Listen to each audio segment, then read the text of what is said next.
Etkili çalışmak, uzun süreli belleği geliştirmek.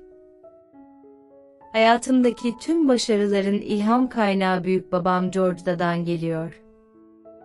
O olmasaydı asla her şeyi bu kadar etkili bir şekilde öğrenemez ve elde ettiğim tüm başarılara ulaşamazdım.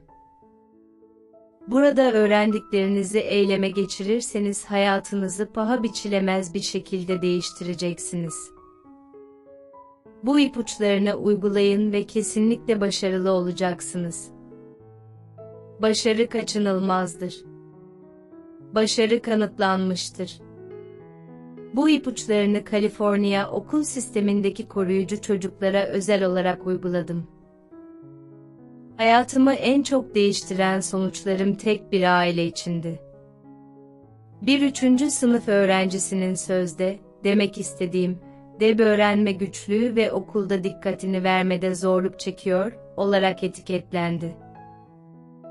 Ayrıca 3. sınıf okuma seviyesine sahip, potansiyel olarak zorbalık belirtileri gösteren ve öğrenmeye karşı utangaç olan 5. sınıf öğrencisi bir ablası var. Eve girdiğimde, süper nazik, sevgi dolu bir aile gördüm. Yüzüne vurmak üzere sivri uçlu bir kalemi alarak dikkat çekmeye çalışan bir çocuk gördüm. Çekiç alan ve kendine vurma numarası yapan bir çocuk. 3. sınıfta kendini öldürmekle tehdit eden bir çocuk. Ama neden? Bunun nedeni öğrenme güçlüğü mü? Hayır diyorum. 3. günde ve diğer günlerde öğrendiklerim. Bu erkek ve kız kardeş, yalnızca akademik olarak geride olan kesinlikle sevimli çocuklar. Çocuk 3. sınıftayken ABC'yi bilmediği ve okuyamadığı için açıkça zorbalığa maruz kalmıştı. Kız 5. sınıftayken fen bilimleri, matematik ve İngilizce'de açıkça gerideydi. Özellikle İngilizce için 2 yıldan fazla geride. Evlat edinilen çocuklar için İngilizceye odaklandım. Dedemden biliyordum. İngilizce hayatta öğrendiğiniz her şeyle bağlantılıdır. Okuma yazma bilmeden fen ve matematikte başarılı olamazsınız. Her gün coşkuyla ortaya çıkıyor ve mümkün olduğunca uzun süre okumaya, yazmaya ve onlarla konuşmaya odaklanıyordum. Çocuk 10 ay içinde önce alfabeyi, sonra sayıları, ardından da kelimeleri okumaya başladı. Kız pasajlar okur, rastladığı her kelimenin 10 defasını yazardı ve biz onun bilmediği kelimeler hakkında konuşurduk. Çarpım tablosu ve bölme işlemlerini yaptık. Ayrıca eğitici YouTube videolarıyla öğrenme deneyimine renk katarız. 3. günden itibaren bu çocukta hiçbir zaman gerçek bir sakatlık görmedim. Her zaman çok zeki, çalışkan ve her an nazikti. Eğer bir öğretmeniniz ya da akranınız bilmediğiniz bir dilde konuşursa, onlara da asla dikkat edemezsiniz. Sorunun kökü etrafındakilerle etkileşime girebilmesi ve hayatta kendini ifade edebilmesi için birisinin onunla oturup dili öğrenmesine yardım etmesi gerektiğiydi. Onun akademik olarak ileri atladığını hayal ettim. Ancak bu öğrenme zaman aldı. ABC'yi, rakamları bilmemeye başlayınca onu 1. veya 2. sınıf seviyesine getirdik diyebilirim. Kız ise okulda matematik dersinden bir seviye atladı. Bunun nedeni matematikteki ilerlemesinin onun konuları daha hızlı öğrenmesine ve akranlarından daha iyi performans göstermesine olanak sağlamasıdır. O okul yılına akademik olarak geride başladığı ve öğrenmekten korktuğu için bu paha biçilemez. Oturur ve öğrenmekten kaçınırdı. Kopya çekmek, öğrenmekten daha iyi geliyordu kulağa. 10 ay sonra, matematik dersinde 1 yıl atladı, birlikte olmadığımız zamanlarda eğitici YouTube videoları izledi Nancy Drew gizem kitaplarımı okumaya başladı ve büyüdüğümde hava durumu kadını olmak istiyorum diye haykırmaya başladı. Artık bir hayali vardı. Artık kendini zeki ve sınıfının en iyilerinden biri olmakla tanımlıyordu. Artık nasıl ders çalışacağını biliyordu. Artık geleceği kesinlikle parlak. Meteoroloji alanında akademik dünyada ödüllendirici bir kariyer peşinde koşmayı hayal ediyor. Benim de sevdiğim bir şeyi sevdiğini görmek çok güzeldi. Meteoroloji yan dalım sayesinde hava durumu bilimindeki güçlü yönlerimi gösterebildim. Ama aynı zamanda tsunami, deprem, yangın ve durumlarda ne yapılması gerektiğine dair harika videolar da gösteriyor. Videolar öğrenme tutkusunu ateşledi ve onu herkesin başına gelebilecek doğal afetlere karşı sonsuza kadar en iyi şekilde hazırlıklı olmaya yönlendirecek. Buradaki çıkarımlar, herkes aklına koyduğu her şeyi yapabilir. Bazen hepimizin yol boyunca biraz yardıma ihtiyacı olur. Doğru zihniyetle, imkansızı başarabiliriz. Eğer aklımıza koyarsak hayallerimizi gerçekleştirebiliriz. Bu hayallere yönelik harekete geçmeliyiz. Ders verdiğim herkes için, büyükbabamın etkili ders çalışma tüyolarını uyguladım. Çocukları olumsuz sorunları olan kişiler olarak etiketlemiyorum. Bu etiketler, bu etiketi yaşamlarında güçlendiren, kendi kendini gerçekleştiren kehanetlerdir. İnsanları daha az düşündüğünüzde onları geride tutuyorsunuz. Potansiyellerini ve derinlerde kim olduklarını gördüm. Yargılamıyorum, sadece öğretiyorum. Desteklerim. Onlar için orada olacağım. İhtiyaç duydukları tek şey bu. Sadece önemsediğinizi bilmeleri gerekiyor. Sadece zamanınıza ihtiyaçları var. Dedemin her zaman söylediği gibi, çocuklar kötü değil, bazen kötü şeyler yaparlar. Başkalarını olumsuz etiketlerle etiketlememeliyiz. Bunun yerine başkalarını güçlendirmeli ve onların potansiyellerini görmeliyiz. Oku, yaz ve hakkında konuş. Etkili ders çalışmak için, daha da önemlisi öğrendiğimiz konuları okumaya, yazmaya ve konuşmaya odaklandık. Ne kadar çok okursak, yazarsak ve konuşursak, hem bugün hem de uzun vadede o kadar çok şey öğrenirsiniz. Bu algıya dayanarak ben zeki insanların kendi kendilerine konuştuklarına inananlardanım. Kendi kendinize yüksek sesle konuşarak, bilgiyi daha derinlemesine öğrenmenize ve onu daha iyi anlamanıza olanak tanırsınız. Zevk ve coşku önemlidir. Ayrıca eğlenirken en etkili şekilde öğrenirsiniz. Bu nedenle YouTube'da öğrenmek paha biçilemez olabilir. Koçunuzun koltuğundan gözleriniz eğlenceli bir şekilde etrafınızdaki dünyevi şeylere açılıyor. YouTube hem paha biçilemez hem de ücretsizdir. Medium.com'u da bu yüzden seviyorum. Aylık 5 ve sizin için sesli kitap olarak oynatılan sonsuz okunabilir içerik sunar. Her biri 10x yazmanın gücü. Okulda her zaman 10'ar kez yazmaktan nefret ettim. 6. sınıf tarih dersinde, sessiz vakit geçirmekten kaçınmak için tuvalete gitmeyi seçerdim. 8. sınıftayken, en sevdiğim öğretmenlerden biri olan Bay But'un İngilizce dersinde her kelimenin 10 katını yazarak bize neden acı çektirdiğini asla anlayamadım. Büyükbabam bana her birine 10x yazmanın gücünü öğretti. Basitçe hayatımda ilk kez, her birini 10 kez yazmanın beyninizi materyali öğrenmeye ve onu uzun vadeli anılar olarak depolamaya zorladığını, böylece onu sadece bugün geçici olarak öğrenmediğinizi açıkladı. Ama aynı zamanda uzun vadede sonsuza kadar öğrenin. Yazmanın özellikle bu ipucu, kelimeleri kağıt üzerinde hayal etmenizi sağlar. Uzun süreli anılar kazanmanızı ve hepsini uzun süreli anılar olarak öğrenmenizi sağlar. Daha bu yıl HSM'i ziyaret ettim ve Bay But'un çok berbat olduğu konusunda şaka yaptım. Gün boyu 10 kere yazarak hepimize acı çektirdi. Artık çocuklarıma her gün 10'ar kez yazmayı öğretiyorum ve onlara acı çektiriyorum. Bugün Bay But 8. sınıfa İngilizce öğretmiyor.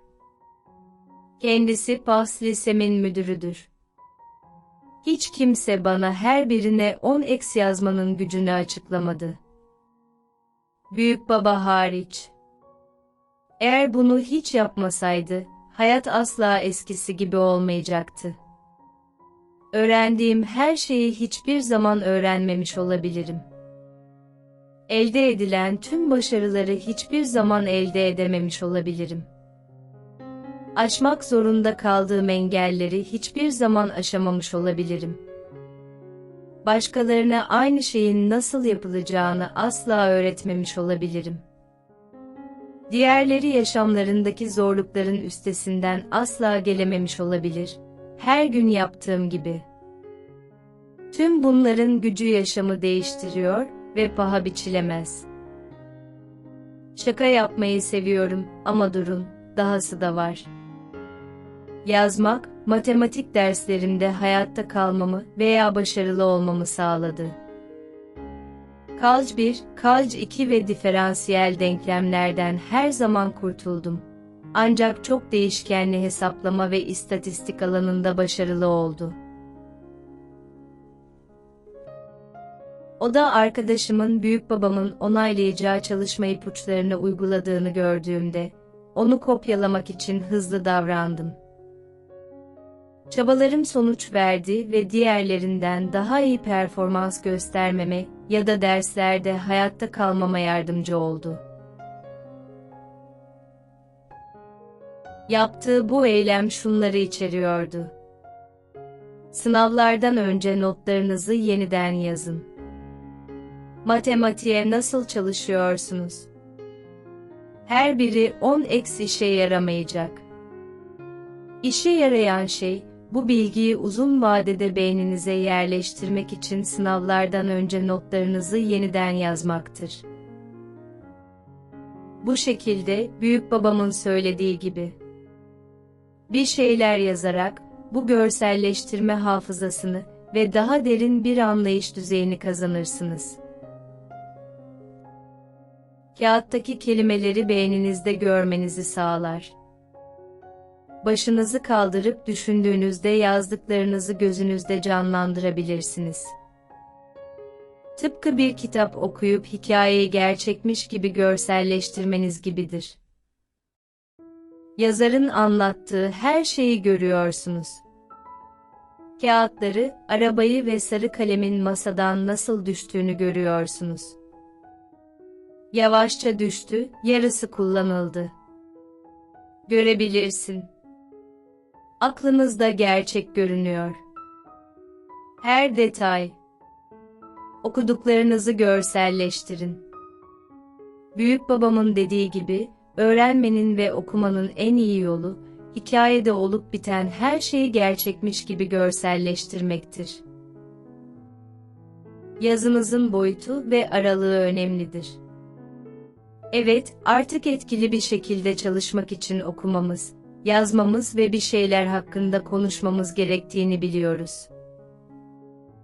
Her zaman şunu söylemek isterim, işleri en iyi şekilde yapmak, bunu erkenden ve sık sık yapın. Öğrenme sürecinin tadını çıkardığınızdan emin olun. Notları yeniden yazın veya her birini 10 kez yazın. Okuduğunuz ve öğrendiğiniz her şeyi gözünüzde canlandırın. Çok küçük yazarak, kağıda çizgilerle yazarak ya da kağıtlara çok aralıklı çizgilerle yazarak öğrenmeye zihninizi kapatmamanız da önemlidir. Küçük yazarsanız zihniniz bilgiyi görselleştiremez ve bilgiyi etkili bir şekilde öğrenemezsiniz. Notlarımı yeniden yazdığımda hepsini yazıcı kağıdına yazarım. Hepsini dolar ağacından 1,25 dolara satın aldığım su geçirmez bir dosyaya koyuyorum. Diyagramlarımı yazıyorum, nesneleri birbirine bağlayan oklar çiziyorum ve eğlenmek için bilgileri vurguluyorum. Hayatım boyunca insanların bana kafa karışıklığıyla ve olası yargılarla baktıklarını görebiliyordum. Neden bu şekilde not aldığımı anlayamadılar. Ama yine de notları bu şekilde yazdım çünkü büyükbabam en iyisini bilir ve bunu yapmanın uzun vadede daha etkili öğrenmemi sağladığını kanıtladım. Uzun saatler çalışma kapasitenizi geliştirin. Büyükbaba George'un dediği gibi, öğrenmek ve akademik olarak başarılı olmak istiyorsanız, uzun saatler boyunca çalışma kapasitenizi geliştirmelisiniz. Sizi diğerlerinden ayıran şey öğrenme kapasitenizdir. Zaman ve pratikle daha uzun saatler çalışmaya alışabilirsiniz. Bu da etrafınızdakilere kıyasla daha fazla miktarda bilgi tüketmenize yardımcı olacaktır. Hayatta gerçekten başarılı olmak istiyorsanız, cesaretinizi geliştirin. Kalıcılığınızı geliştirin. Dayanıklılığınızı geliştirin. Daha fazlasını yapmak ve daha fazlasını yapmak için kapasitenizi geliştirin. En iyi hayatını yaşa. En iyisini yap. Çok çalışmaktan çekinmeyin. Sizin için önemli olan insanlar ve şeyler için elinizden geleni yapın. Hayatta başarılı olmak için zaman ayırmanız gerekir. Zihniyetinizi değiştirmenizi tavsiye ederim. Odaklanmak yerine 5 kez tepeye koştum. Toplam 30 dakika boyunca tepeyi defalarca koştuğunuz gerçeğine odaklanmalısınız. Hedeflerinizi zaman aralıklarına göre belirleyerek ve onlara ulaşmak için gereken zamanı ayırarak, sonunda daha fazlasını yapmak zorunda kalacaksın. Sonunda daha fazlasını başaracaksınız. Hatta kendinizi şaşırtabilir ve başkalarının imkansız olduğunu düşündüğü şeyleri bile başarabilirsiniz. Verimli çalışın, daha çok değil daha akıllı çalışın. Lisede 79. notu alabilmek için sınavdan önceki gece 10 saat çalıştım. Arkadaşım 82'ye 2 saatten az çalıştı. Üzülürdüm, neden bu kadar çabam beni bir yere götürmüyor? Her zaman çok çalışkandım. Yaptığım her şeye sıkı çalışma ve bağlılık nedeniyle mükemmelim. Bir akademi olan Sani Denizcilik Koleji'nde ilk kez birisi bana aynı şey için hayran kaldı. Hepimiz meteoroloji kavramları ile ilgili bir test yapıyorduk. Herkes notlarıma aynı şekilde tuhaf tuhaf baktı. Bir kız kıskançlıkla sordu. Hiç çalışmadan bu sınavda nasıl bu kadar başarılı oldun? Cevabım, sınıfta not alıyorum. Üst seviye biyo, HHSÇM dersim, öğretmenimiz bize materyal öğretmek için tüm dersi tahtaya yazarak geçirdi. Kimyada başarılıyım çünkü büyükbabam bana kimyayı öğretti ve ben de onu sevdiğimi öğrendim. Ama aynı zamanda notlar alıp yeniden yazıyorum. Öğretmenimiz Alisa, o sınavda en iyisini yaptın diye iltifat etti ve genel olarak diğerlerinden daha iyi not aldı. Öğrenciler neden hayatlarını bir öğretmenin tüm sınıfın tahtaya yazmasını izleyerek geçirirler ve hiçbir şey yazmadan her şeyi öğrenmeyi mi bekliyorsunuz? Cehalet olabilir. Tembellik olabilir. Belki bir şeyleri yazmanın gücünü anlamıyorlar. Başkaları sınavlardan önce özenle not alsa ya da yeniden yazsa, onlar da çok az çalışarak veya hiç çalışmadan derslerinde başarılı olacaklardı. Size iyi haber, uygulaması ve öğrenmesi bir nesilden fazla zaman alan tüm bunları uygulayabilirsiniz. Paha biçilemez. Aktif öğrenme süreçlerini sürdürün. Sadece okumak ve vurgulamak yerine, içeriği özetleyerek, açıklayarak ve başka birine öğreterek aktif öğrenme teknikleriyle materyalle daha derinlemesine etkileşime geçin. Her şeyi okuyun, yazın ve konuşun. Not almak. Notları yeniden yazın. Tekrarlama bir şeyleri öğrenmemize yardımcı olur. Evet, paha biçilmez ipuçlarını sizin için bilinçli olarak tekrarlıyor ve özetliyorum. Zeka, bilgiyi depolama yeteneği değil, onu nerede bulacağını bilmektir. Albert Einstein. Gerçekte gerçek zeka bildiğiniz şey değildir. Bunun yerine bilmediğiniz şeylerin cevaplarını bulma yeteneğinize dayanır. Hayattaki tüm cevapları bilemeyeceğiz.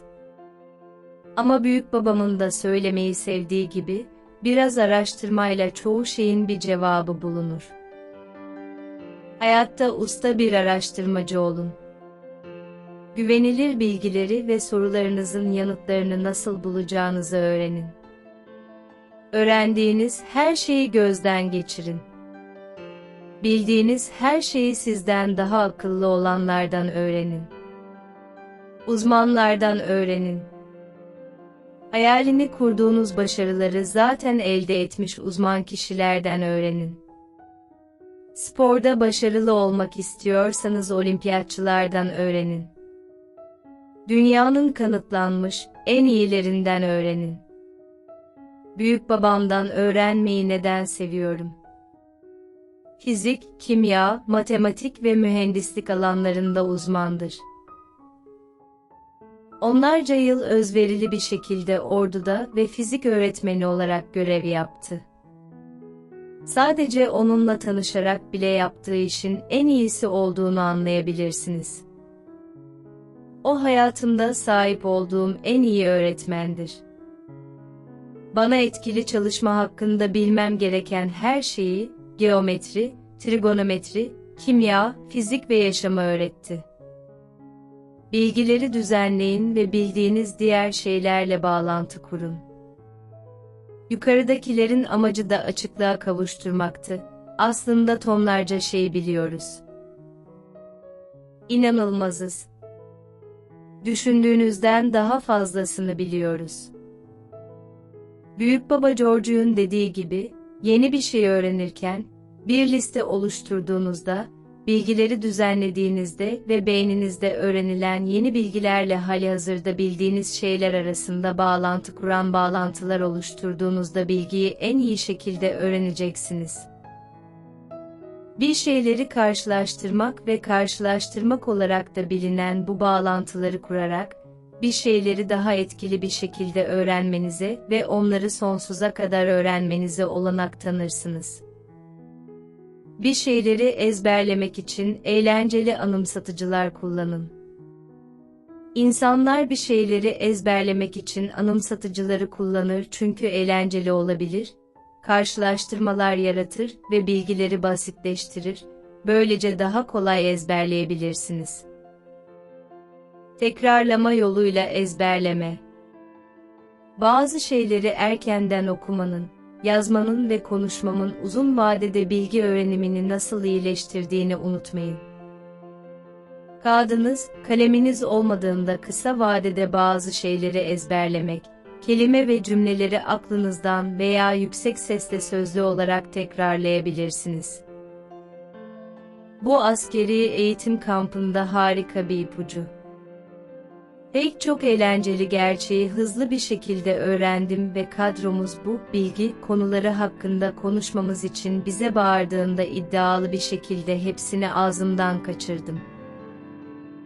Tek sorun şu ki, uzun zaman önce ezberlediklerimin yarısını bugün size anlatamadım. Belki de büyük babamı dinleyip hepsini yazmalıydım. Öyle ya da belki zamanım olmadı. Oradaki süre boyunca uzun vadeli öğrenmeyi teşvik ederek acemi kampı bilgi öğrenimini geliştirebilir. Ne olursa olsun, ordu bana tekrar yoluyla ezberlemenin gücünü gösterdi. İsimleri hatırlama gücü. Dale Carnegie'nin dediği gibi birinin adını öğrenmek, onunla tanıştığınızda öğreneceğiniz en önemli şeylerden biridir. Hayatta tanıştığınız kişilerin isimlerini ezberlemek için bu ipucunu kullandığınızdan emin olun. Adını hem hatırladığınızda hem de sık sık söylediğinizde herkes kendini daha değerli ve takdir edilmiş hisseder. Erken ve sık öğrenin ve pratik yapın. Öğrenmek istiyorsan, spor yapmak istiyorsanız, hayatta başarılı olmak istiyorsanız, yapmanız gereken bir şey var. Erkenden ve sık sık pratik yapın. Her şey zamanla ilgili. Ne kadar sık öğrenirseniz veya yaparsanız, tekrarlamanın gücü sayesinde o kadar çok şey öğreneceksiniz.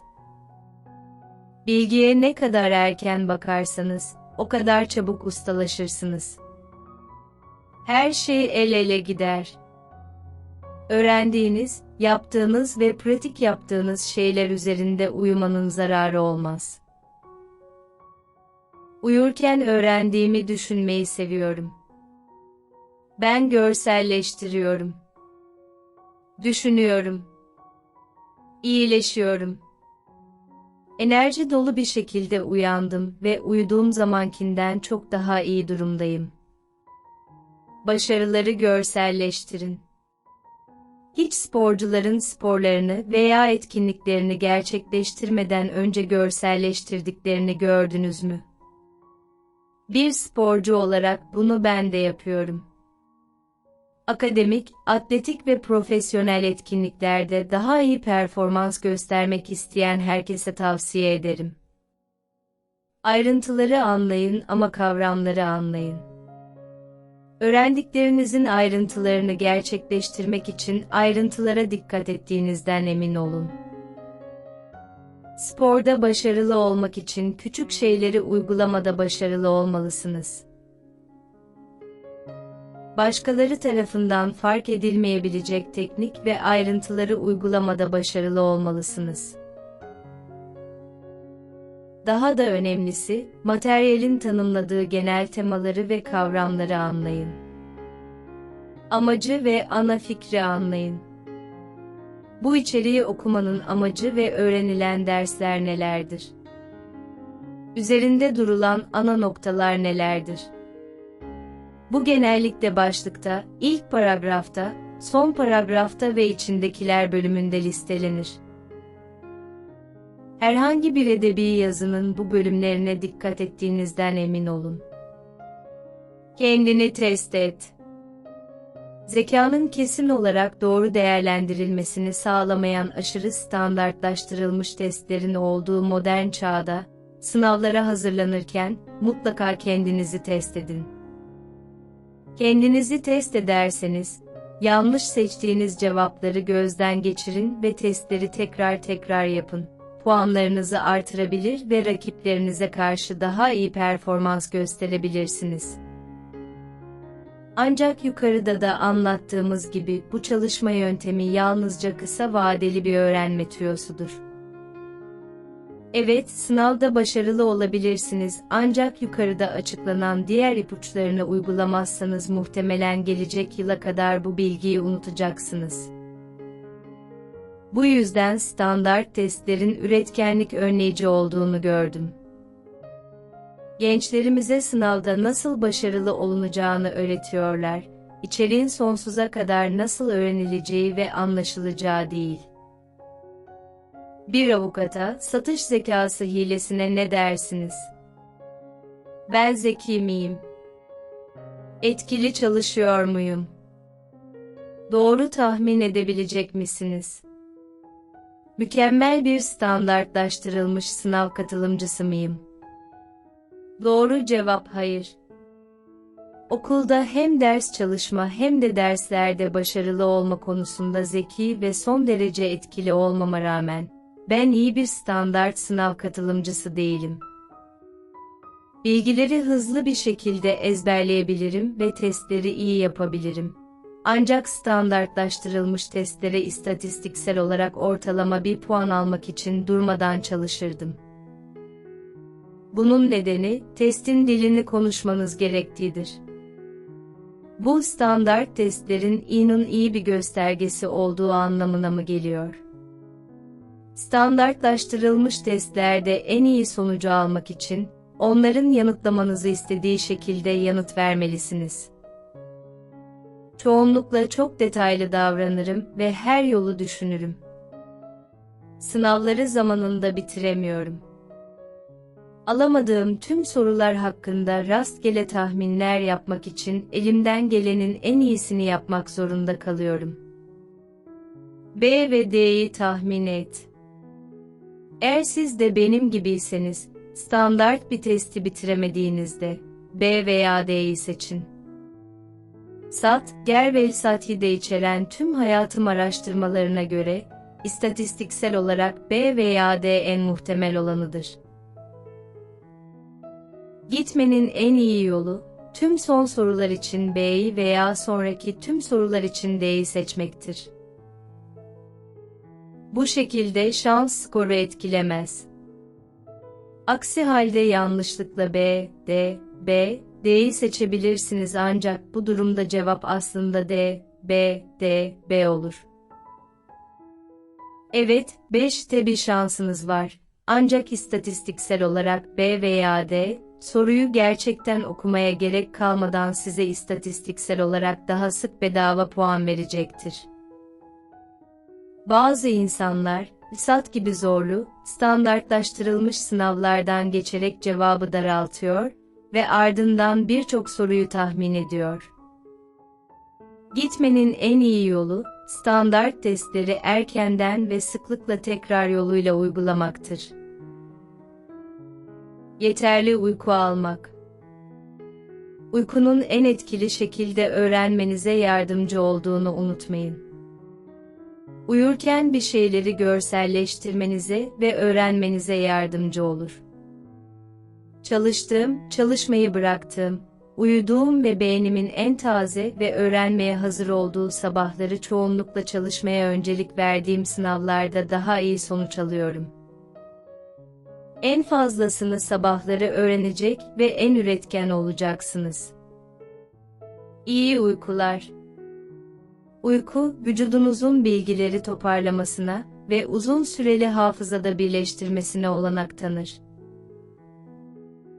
Öğrenmenizi ve üretkenliğinizi artırmak için kaliteli uyku aldığınızdan emin olun. Bilimsel olarak, gün doğumuna kadar uyanırken 7 ila 8 saat uyumayı, 15 dakika ila 1 saat arası uyumayı veya uyanık çok fazla zaman geçirmeden önce 4 saat uyumayı seviyorum.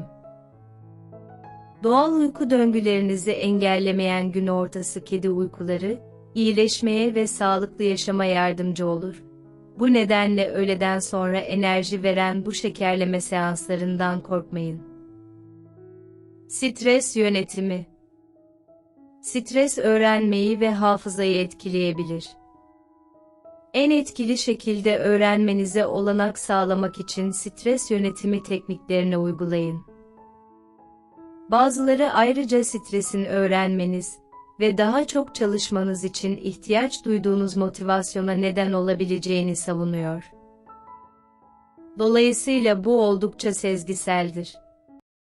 Sadece en iyi olduğunu düşündüğün şeyi yap. Kişisel olarak streslerden kaçınıyor ve onları görmezden geliyorum. Bunun yerine motive kalmaya odaklanıyorum. İyi beslenin ve egzersiz yapın. Günlük yaşamınızda daha etkili bir şekilde öğrenebilmeniz için hafızayı ve bilişsel işlevi geliştirmek için sağlıklı bir diyet yapın ve düzenli olarak egzersiz yapın. Sizin için en iyi olanı yapın. Herkesin öğrenme stili farklıdır. Sizin için en iyi olanı bulmak için farklı teknikleri deneyin. Ders çalışma verimliliğinizi artırmak ve yalnızca kısa vadede değil, ömür boyu bir şeyler öğrenmek için açıklanan ipuçlarını izleyin. Uzun vadeli öğrenme paha biçilemez. Hedef bu olmalı. Bir şeyleri sonsuza kadar öğrenerek akademik başarıya daha hızlı ulaşabilirsiniz. Uzun vadede öğrenmek, başka türlü mümkün olmayan başarılara ulaşmanızı sağlar. Öğrendiğiniz her şeyi okuyarak, yazarak ve konuşarak motive kaldığınızdan ve en etkili şekilde öğrendiğinizden emin olun. Bunu organize etmek aynı zamanda uzun vadede öğrenme ve anlama seviyenizi yükseltmenize de yardımcı olacaktır. ŞHM. En sevdiğim çalışma aracı ŞHM. Schmoop'un komediyi çok karmaşık okumaların çok net ve doğru bir tasvirine nasıl serpiştirdiğini seviyorum.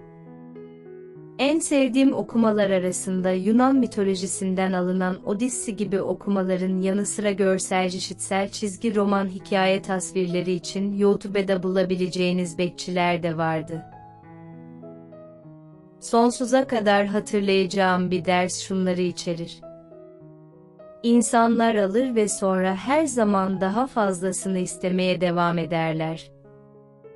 Bu alıntının tam olarak nereden geldiğinden emin değilim, ama sanırım Odissey'de herkesin masada oburca yemek yediği, denizler arası maceralardan sonra gelen bir alıntıydı. Benim favori okumalarımdan biri. Alıntıyı, ona giden görüntülere dayanarak nasıl ezberlediğimi fark ettiniz mi? İyi eğlenceler. Keyif aldığınız zaman öğrenmek hızlı ve kolaydır. Öğrenme deneyiminizi biraz eğlence ve komediyle renklendirmekten korkmayın. Konuların derinliklerine dalın ve sürecin tadını çıkarın. Hikaye akışını, okurken kafanızda oynayan bir video olarak hayal edin. Siteleri görün ve okumaktan kaynaklanan duyguları hissedin. Orada olun ve yolculuğun tadını çıkarın. Yukarıdaki makale benim ve başkalarının hayatını sonsuza kadar etkileyen muhteşem büyükbabama ithaf edilmiştir. Her zaman Albert Einstein'dan alıntı yapıyor, işte hepimizin somutlaştırması gereken bir alıntı daha. Sonsuza kadar öğren. Etrafınızdakilere sonsuza kadar sevgi yayın. En iyi hayatını yaşa. Her günün tadını çıkarın. Albert Einstein alıntıları kapsamlı bir şekilde evrenin sırlarından alınmıştır ve şunları içermektedir. Sezgilere ve ilhamlara inanıyorum. Bazen haklı olduğumu hissediyorum. Öyle olduğumu bilmiyorum. Önemli olan sorgulamayı bırakmamaktır. Merakın kendi varoluş nedeni vardır. Hayatınızı yaşamanın yalnızca iki yolu vardır. Sanki hiçbir şey mucize değilmiş gibi. Bir diğeri sanki her şey bir mucizeymiş gibi. Hayat bir bisiklete binmek gibidir. Dengenizi korumak için hareket etmeye devam etmelisiniz.